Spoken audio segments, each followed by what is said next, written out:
Hi everybody, Martyn at Flicking Feathers again today, and I'm tying another Clyde style wet fly. It's the sandfly. It's a very effective little pattern.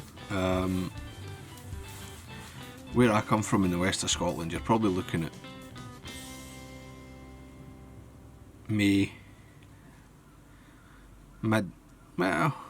early to mid May right through to the start of June. This can be a very useful fly.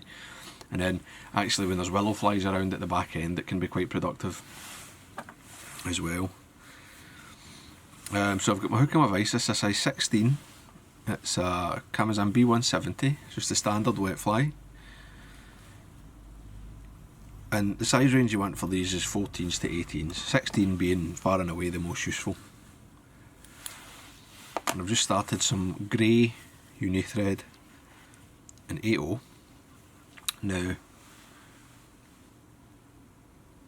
I generally like Pearsall silks or a substitute for the old fashioned river wets, but I've not got the colour, and to be quite honest, this is absolutely fine, right? You can just substitute what you've got. And I'm running this down till I'm just 2 turns past the point of the hook. That's what I like on the Clyde style fly. I'm going to come back up,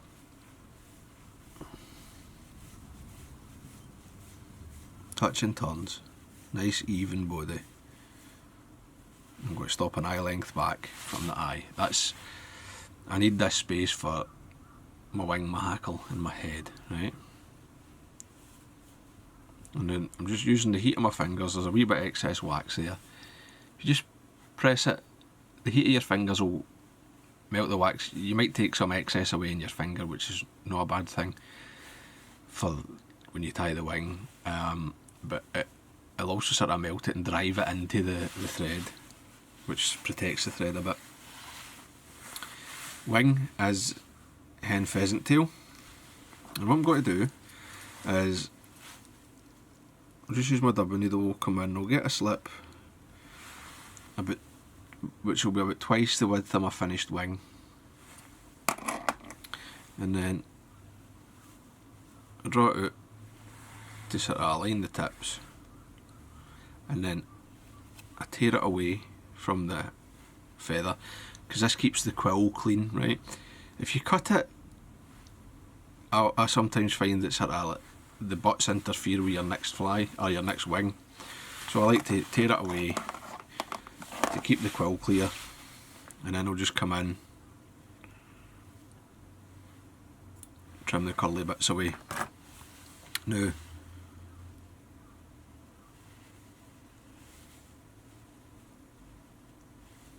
I'm going to hold this so that the natural curve is up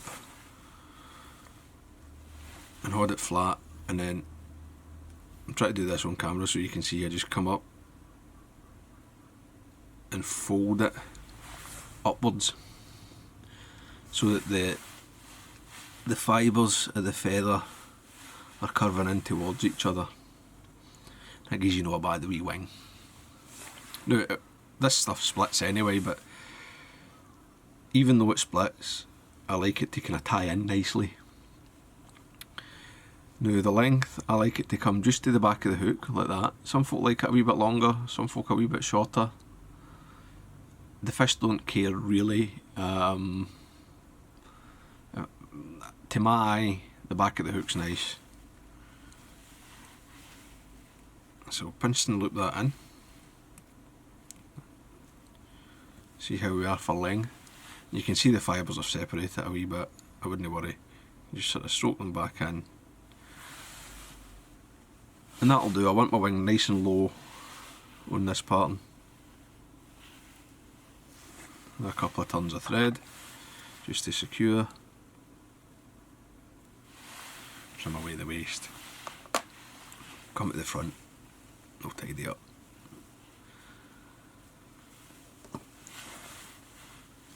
The hackle, I'm using black hen, and I want it to be quite long. That's okay. but sparse, right? So, just to give you an idea, that hackle fibre is close to the shank length, somewhere between shank and hook length. I think's quite nice on these. So we'll expose the tip of the feather, and I'll leave it quite long.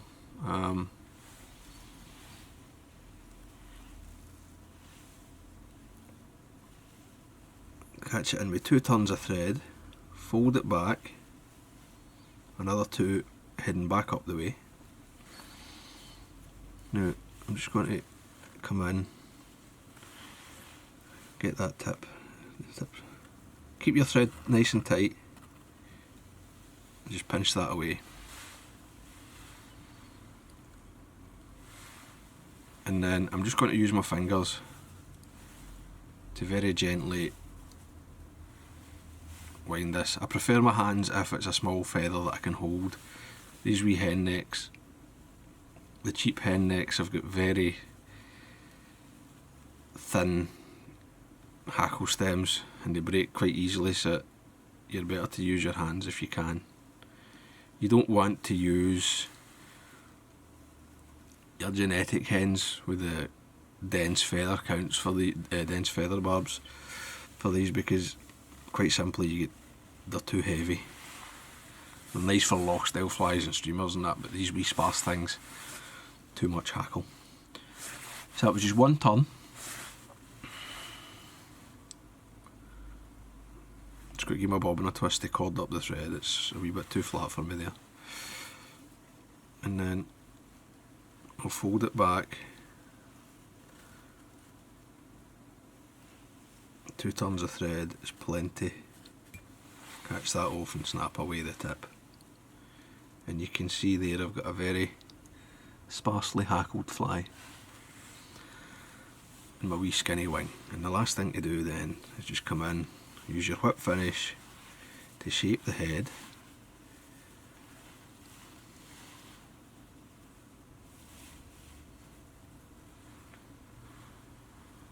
Pull it in.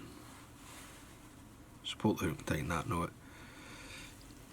Get a wee rub to take away any excess varnish. Excess wax I should say, sorry. And then trim away your waist. Just got to encourage that wing to be a bit lower there with a wee fold. And then the last thing is a bit of varnish on the head and the fly's done.